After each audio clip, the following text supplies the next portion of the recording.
자, 그럼 강의를 이어서 하도록 하겠습니다. 자, 이번 시간에는 이제 입경 분포입니다. 이제 입자 분포인데, 자, 보면 이 입자 분포는 보면 이렇게 다단계 입자 채집기를 이용해요. 영어로는 캐스케이드 임팩터라고 하거든요. 캐스케이드 임팩터. 그래서 이렇게 생겼어요. 이렇게 생겼는데, 이 장치를 이용해서 이제 입자 크기별로 이제 입자의 농도를 측정할 수가 있어요. 이게 원리가 어떻게 되냐면, 이제 입자들이 이렇게 구멍이 크게 뚫린 이렇게 노즐로 가서, 그렇죠? 그리고 여기에 그 입자가 이제 크게 구멍 뚫린 충돌판을 가진 상단을 통과해요. 여기가 구멍이 뻥뻥뻥 이렇게 뚫려 있는데, 그 좀 크기가 큰 거는 이 구멍에 걸리겠죠.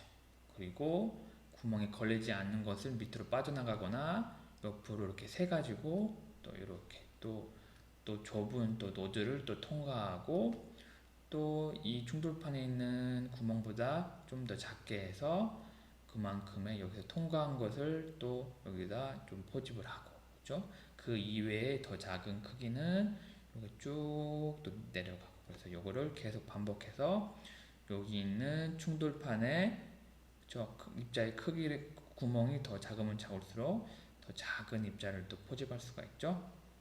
그래가지고 여기 최종적으로 이렇게 어떤 여과지를 여기다 놔가지고 그 입자 분포에 대해서 무게 농도를 측정을 할 수가 있어요. 그래서 여기서 우리가 그 오염물질, 입자 오염물질을 넣어주면 여기 밑에서 이제 진공 펌프로 빨아들이면 여기 이렇게 쭉 내려올 수가 있잖아요. 그렇죠? 압력 차이로 인해서. 그래서 이렇게 입자를 이렇게 포집을 할 수 있다. 네, 봅시다. 그래서 보면, 자, 입자들이 이제 구멍이 크게 뚫린 충돌판을 가진 상단을 통과하고, 구멍이 이 상단보다 작은 충돌판을 가진 하단 내려가면서 이렇게 크기별로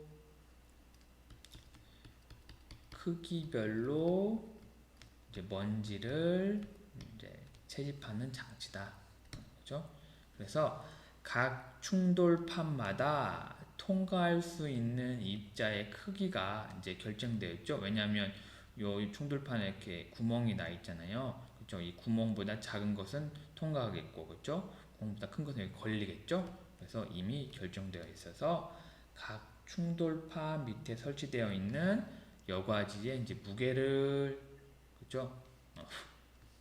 충돌판 밑에 설치되어 있는 여과지 무게를 측정하여 입경별로 각 입자에 대한 무게의 농도를 표시할 수 있다. 1단이면 여기 위에다가 이제 여기다가 여과지를 설치해서 또 무게농도를 구할 수 있고, 2단이면 또 2단에다, n단이면 이렇게 하고, 그렇죠? 갈수록 입자의 크기가 작아지겠죠? 이렇게. 네, 자, 넘어갈게요. 자, 그래서 이제 아까 말한 듯이 충돌판에 이제 입자가 채집이 되고, 그리고 밑에 내려가면 내려갈수록 다음 단으로 더 작은 입자들을 채집을 할 수가 있다. 네, 이렇게 말합니다. 잠깐만요. 네, 그래서 이런 노즐이나 이제 충돌판 부분을 이렇게 확대 해석을 해보면, 자, 여기서 보면 여기 충돌판이 있고, 그죠? 여기서 여기 구멍이 뚫렸는데, 여기 구멍이 뚫린 건 안 나는데, 여기서 입자들이 다 이렇게 이쪽으로 이동하면 여기에 충돌판에 충돌해가지고 포집되는 건 크기가 큰 거고, 그리고 작은 것은 이렇게 다시 왼쪽으로 이렇게 뚫려서 다음 단으로 이렇게 이동을 하게 되죠. 이렇게 PPT로 봐서 좀 이해가 좀 안 될 수 있는데, 제가 좀 찾아봤는데 유튜브에 영상이 하나 있더라고요. 그래서 영상을 한번 봅시다.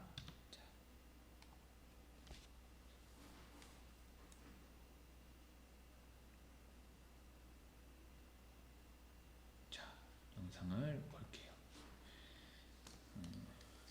자, 이렇게 뭐 이런 회사에서 나온 건데, 자, 보면 이렇게 여기 펌프가 있고 여기가 이제 캐스케이드 임팩터, 여기가 플로우 미터, 그렇죠? 그래서 이 캐스케이드 임팩터는 이렇게 여러 개의 충돌판 그리고 스테이지, 콜렉터 이렇게 쭉 되어 있는 거예요. 그죠? 쭉 가면 갈수록 충돌판에 그 구멍이 더 작죠. 그래서 이렇게 해서 여기다가 먼저 이렇게 플로우 레이트, 인렛, 그죠? 일단은 캘리브레이트 없는 상태에서 하고, 그 다음에 여기다가 이제 가해주는 거예요. 이렇게 슉 방출하면, 먼지 같은 걸 방출하면 여기 내려온 게 여기 충돌판에 여기서 걸려져 가지고 이렇게 가는 거죠. 이렇게, 그죠? 밑에는 충돌판이에요. 충돌판에서 걸리고 또 밑으로 내려가서 쭉 이렇게, 그죠? 자, 충돌판 쭉 이렇게 되고, 그죠? 되고, 자, 해서 보면 이렇게 위쪽은 입자가 큰 거, 밑에는 작은 거, 이렇게 포집을 할 수가 있다. 그래서 이게 캐스케이드 임팩터다. 그죠? 그래서 뭐 다시 한번 보고 싶은 사람은 여기서 한번 더 유튜브를 한번 보고요. 네. 자, 하고, 자, 해서 이렇게 간략하게 다단계 입자 채집기 캐스케이드 임팩터에 대해서 공부를 했습니다. 네, 자, 넘어갈게요. 그래서 이 캐스케이드 임팩터로 인해서 입자의 직경을 각 입자에 대한 질량 빈도수, 그러니까 질량이 뭐 작은 것도 있고 큰 것도 있고 이렇게 분포가 이렇게 있겠죠. 이거를 이제 질량 빈도수라고 하는데, 이렇게 4- 그림 4-5가처럼 입자의 실제 분포 곡선을 이렇게 구할 수가 있어요. 근데 요거는 자, y축이 질량 빈도수고 x축이 자, 그 입자의 지름이잖아요. 지름인데 그래프가 실제로는 이렇게 미세 입자 쪽으로 이렇게 기울어 있어요. 그런데 이렇게 분포 곡선을 우리가 이렇게 구하면 요걸 가지고 어떤 다른 데이터를 추출하거나 어떤 걸 계산할 때 해석하는데 좀 쉽지가 않아요. 그래서 여기 이 책에서는 이 X축의 입자 직경에 대해서 요 있잖아요. 직경 있죠? 거기서 로그를 취해서 이렇게 질량 빈도수로 나타내면 이렇게 정규 분포를 이렇게 구할 수가 있어요. 그래서 이런 모양으로 우리가 이제 입경 분포를 이제 이론적으로 해석을 할 수가 있죠. 네. 네, 해서 여기까지 해서 입경 분포에 대해서 공부를 했고요. 책에 보면 뒤에 좀 계산하는 것도 많고 나오는데 좀 많이 복잡해서 넘어가는 게 좋을 것 같아서 넘어가고, 그 다음에 우리는 이제 입자 침강 속도에 대해서 공부를 해볼게요. 이번 그 사정이 보면 분량이 좀 많죠? 많으니까 최대한 나갈 수 있게 좀 우리가 공부할 수 있고, 그 다음에 좀 이해할 수 있는 부분을 중점적으로 해서 사장을 좀 빨리 나가도록 했으면 좋겠네요. 네. 자, 그래서 우리는 입자 침강 속도에 대해서 이제 공부를 해볼게요. 입자 침강 속도. 자, 봅시다. 그 들어가기 전에, 자, 우리 중학교 때 많이 배웠죠. 구의 부피, 구의 부피. 공식이 어떻게 돼요? 아마 많이들 잊어먹었을 것 같아요. 그래서 이 장을 한번 만들어 봤어요. 그래서 보면 자, 부피는 자, 밑에 나오지만은 3분의 4 파이 R의 세제곱이다. 여기 반지름이죠, 반지름. 구면 요 반지름, 그죠? 여기 R이잖아요, 그죠? 요거를 이 이 반지름을 지름으로 바꾸려고 하면 자, 보면 지름이 여기잖아요. 그렇죠? 지름은 2분의 이거 잘못했다. 지름은 자, r 플러스 r. 그래서 t는 2r이죠. 그래서 r은 자, 2분의 t잖아요. 그렇죠? 그 2분의 t를 여기다가 대입을 해 봅시다. 그러면 3분의 4 파이 2분의 t 세제곱은 얼마예요? 3분의 4 파이 곱하기 8분의 t의 세제곱이죠. 이거를 이렇게 약분하면 6분의 파이 t의 세제곱이죠. 이렇게 두 개의 반지름, 지름에 관한 식을 우리는 예전에 배웠었죠. 자, 이 진강속도를 구하기 위해서 요 구의 부피가 좀 필요해서 한번 언급해 봤습니다. 네, 그 다음에 봅시다. 진강속도. 자, 입자상 물질 제어에 대한 이제 원리를 알기 위해서는 이제 입자 운동력학에 대해서 좀 공부할 필요가 있는데 우리는 벌써 배웠었잖아요, 예전에. 그렇죠? 유체역학. 유체역학 배웠나요? 배우고 있나요? 지금 배우고 있으면 이거 이해하는데 더 이해가 더 좋겠네요. 그렇죠? 그래서 보면 자, 유체 내에서 입자가 떨어질 때 이게 유체가 막 주변에 이렇게 있잖아요. 유체. 그렇죠? 그러면 입자가 이렇게 떨어질 때 입자 주위에는 입자에 의한 이런 중력이 있고, 저 중력을 여기서 FG라고 해요. G는 gravity죠. gravity force. 그다음에 위로는 부력과 이제 항력이 작용해요. 부력은 부연스 force 그래서 FB. 그렇죠? 저항력은 드래그 포스라고 해서 FD. 그래서 뉴턴의 이 법칙에 의해서 이렇게 중력에 의한 힘은 부력과 항력의 합이다. 그렇죠? 단위는 이렇게 되고요. 그렇죠? 자, 그다음 넘어가 볼게요. 자, 그래서 여기에 이제 중력에 의한 힘, 그러니까 입자가 유체 속에서 이렇게 내려갈 때, 그렇죠? 이걸 왜 배워 지금? 왜냐하면 우리가 지금 이 다단계 입자 채집계에서 입자가 그렇죠? 입자가 공기라는 유체의 흐름에서 이렇게 내려가잖아요. 그래서 거기에 대해서 우리가 이제 이거를 배우게 되는 거예요.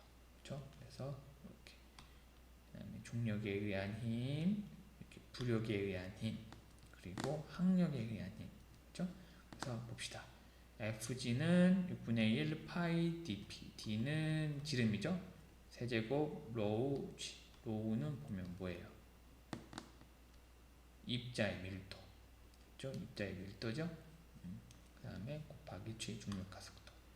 자, 요거는 어떻게 나오는 거예요? 자, 6분의 1 파이 dp의 세제곱이 뭐예요? 여기 뭐예요? 앞에서 공부했었죠. 여기 뭐예요? 입자의 부피죠, 부피. 그렇죠? 이거 로우는 뭐예요? 밀도잖아요. 밀도는 뭐예요? 부피분의 질량이잖아요. 그렇죠? 그러면 어떻게 돼요? FG는 6분의 1 파이 dp의 세제곱. 이게 입자 곱하기 자, 부피분의 질량이죠. 곱하기 G죠. 그럼 여기에 부피죠? 이렇게 되고. 그러면 요거는 mg. F는 mg. 그죠? 요게 질량 텀. 그죠? 요게 중력 가속도 mg. 자, 그러면 요거는 FB는 자, 요거는 6분의 파이 dp의 세제곱. dp 세제곱. 요것도 그 입자의 부피고 요거는 자, 유체의 밀도. 유체는 뭐 우리가 여기서 이 다단계 입자 채집계에서는 자, 공기가 되겠죠. 공기. 그죠? 그래서 보면 여기가 입자의 부피 그리고 공기의 밀도 곱하기 중력 가속도. 이것도 자, 단위가 질량 곱하기 중력 가속도. 이렇게 나타낼 수가 있습니다. 자, 그다음 세 번째로는 자, 항력이에요. 항력은 이렇게 표현할 수가 있어요. 항력은 아마 유체역학 시간인데 아마 배웠을 것 같은데, 자, 여기서 뭐 항력이 어떻게 이렇게 되냐까지는 어렵긴 하지만은 일단은 자, 항력 개수, 그 다음에 파이 dp의 제곱에 자, 공기의 밀도 곱하기 입자의 침강 속도의 제곱 나누기 8이다. 자, 요 항력에 대해서 조금 자세히 좀 배워볼게요. 자, 보면 자, 이 항력이라는 것은 아까 드래그 포스라고 했죠? 그렇죠? 물체가 이제 유체 내에서 운동하다 흐르는 유체 내에서 이제 물체가 이게 딱 정지하고 있을 때 유체에 의해서 이 운동에 방해되는 힘. 이렇게. 그죠? 자, 그러면 자, 유체역학 시간에 이렇게 자, 항력은 이렇게 된다고 배웠을 겁니다.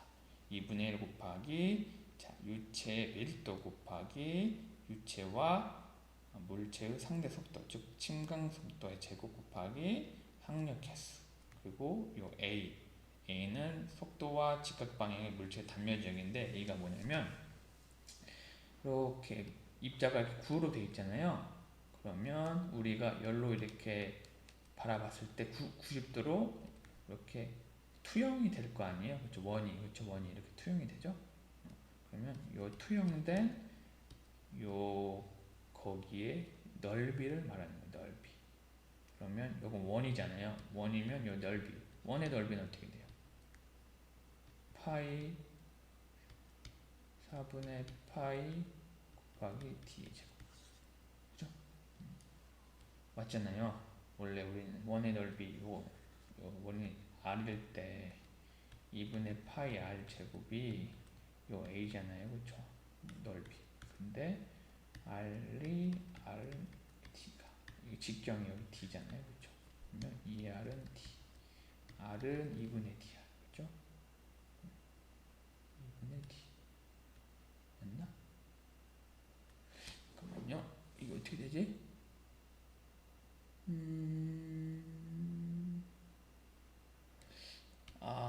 제가 좀 잘못 쓴 것 같은데, 일단, 이게 지금 9인 A. 이걸 좀 제가 잘못 쓴 것 같은데, 일단은, 자, 이 넓이가 A는, 요거에 대해서 제가 좀 더 고민을 해볼게요. 이 건넓이인가? 제가 잠깐 좀 이해를 못했는데, 그래서 물체의 단면적, 네, 좀 고민을 해볼게요. 그래서 요 대신에 이렇게 넣으면 이렇게 된다. 자, 근데 여기 넓이는 아닌 것 같고, 잠깐만요. 4. 내가 요거에 대해서 좀 나중에 한번 더 설명을 해볼게요. 그래서 이게 좀 중요한 게 아니라 일단은 네, 제가 좀 약간 착각을 해서 좀 준비한 것 같은데, 그래서 이렇게 되고 항력이라는 게 이런 거다. 그래서 자 봅시다. 이 아까 이 항력 개수는 이렇게 이런 식으로 이렇게 구할 수가 있어요. 그래서 이 드레이그 코에피션트인데 값은 이제 실험에 의하여 얻어지는데 이제 유체의 흐름을 결정하는 요 레이놀드 수에 의하여 값이 결정돼요. 그 레이놀드도 배웠죠? 유체역 시간에. 이게 점성력, 유체의 점성력 분의 관성, 전체의 관성력의 비로 되어 있는 거잖아요. 그래서 이 항력 개수는 이렇게 알파 곱하기 레이놀드 수의 마이너스 베타의 승. 이렇게 알파 베타는 상수다. 그래서 레이놀드 수가 이런 범위를 갖는데, 레이놀드 수가 2보다 작을 때는 알파가 24, 1, 베타 1. 그래서 이렇게 이런 값을 갖는 것 같습니다. 이것도 실험적인 식이라서. 네. 자, 그 다음에는 자 이제 레이놀드 수에서 이런 범위에 대해서 저 유체가 가지는 자, 어떤 형태가 달라요. 그래서 조금 그림도 좀 넣어봤는데, 자, 레이놀수가 2100보다 작으면 이제 측류라고 해요. 그래서 라미나 플로우라고 하는데, 이제 입자가 이제 유체의 흐름에 잘 흘러가는 흐름, 이렇게 생겼어요. 그래서 유체가 이제 평행한 이렇게 층을 이루고 있어서 이 층 사이에 간섭이 없고, 이렇게 층층으로 평행층으로 흐르는 걸 말하는 거고, 그리고 레이놀드 수가 4,000보다 크게 되면 난류라고 해요. 난류, 터블런트 플로. 그래서 입자가 유체의 흐름에 잘 흘러가지 않고 이렇게 막 뒤섞이는 거예요. 이렇게. 난류가 이렇게 잘 안 흘려고 막 부딪히는 거예요. 그래서 이렇게 무질서하고 비정상성을 가진다. 여기 충류는 시간에 따라서 이런 상태가 같은데, 얘네들은 이제 비정상성을 갖는 거죠. 그리고 이제 측류와 난류 중간 상태, 요 상태가 있는데, 이거를 천이류라고 한대요. 천이류가 아니고 이렇게 중간 단계예요. 뭐 측류가 됐다가 이렇게 난류가 됐다가 이런 중간 상태. 그래서 보면 자, 레이놀드 수는 이렇게 관성력과 점성력이 비교되는데, 이렇게 무차원수예요. 무차원수. 그래서 이렇게 된다. 그래서 이렇게 입자 분포, 이제 침강 속도에 대해서 간략하게 공부를 했고요. 그리고 우리가 지금 침강 속도 뒤에 있는 부분이 그렇게 좀 넘어가도 될 것 같아가지고 일단 넘어가고요. 일단은 수업이 여기까지 준비를 했는데, 보면 그렇게 어려운 건 없었고, 자, 우리는 여기서 이제 다단계 입자 채집기에 대해서 공부를 했었죠. 그죠? 다단계 입자 채집기는 자, 입자의 크기별로 우리가 이제 포집을 할 수가 있다. 그리고 그 입자에 대한 무게 농도도 구할 수가 있다. 왜냐하면 여기에 여과지를 밑에 두면 여기에 입자들이 쌓일 거 아니에요. 그러면 이 입자가 쌓인 여과지에서 여과지의 무게를 빼면 입자에 대한 무게 농도를 구할 수가 있죠. 그래서 우리는 다단계 입자 채집기에 대해서 공부를 했고, 그다음에 이렇게 생기고 동영상도 보고, 그다음에 그 다단계 입자 포집에 대해서 이제 분포 곡선이 이렇게 나오는데, 그렇죠? 이렇게 나오는데, 이걸 가지고 다른 어떤 계산을 해석하고 이론적으로 해석하기는 어렵기 때문에 이렇게 x축인 입자의 지름을 로그를 취해서 이렇게 정규 분포를 만들어서 우리가 이제 이론적으로 해석하기 편하게 만들었다. 이렇게 공부를 했었고, 그 다음에 입자 침강 속도에 대한 개념을 좀 보기 위해서 구의 부피, 그렇죠? 그 다음에 입자 침강 속도에서 뉴턴의 제2법칙에서 입자가 어떤 유체 흐름 속에서 이렇게 내려갈 때 이 중력의 힘은 부력과 항력의 합과 같다. 이런 걸 배웠죠. 그래서 중력과 부력 그리고 항력 됐고, 그다음에 배웠고, 중력, 부력, 항력이라는 식이 이렇게 됐다는 것을 우리가 학습을 했고, 그죠? 그리고 이제 항력에 대해서 좀 자세하게 배웠고, 원래 항력의 식이 이렇게 되는데, 그죠? A가 이제 속도와 지각 방향으로 물체의 단면적인데, 이렇게, 그죠? 4분의 파이 t의 제곱이 돼서 이걸 대입하면 이렇게 된다. 네, 그래서 그 다음에 이제 항력 개수를 구하기 위해서 이제 레이놀드 수에 대해서 알파와 베타 값이 주어지는데, 거기에 따라서 이제 우리는 항력 개수를 구할 수 있다. 그리고 이 레이놀드 수의 범위에 대해서 충류, 난류 이런 형상을 갖는다. 이렇게 설명을 해봤죠. 네, 그래요. 그러면 시간이 좀 돼서 여기까지 할게요.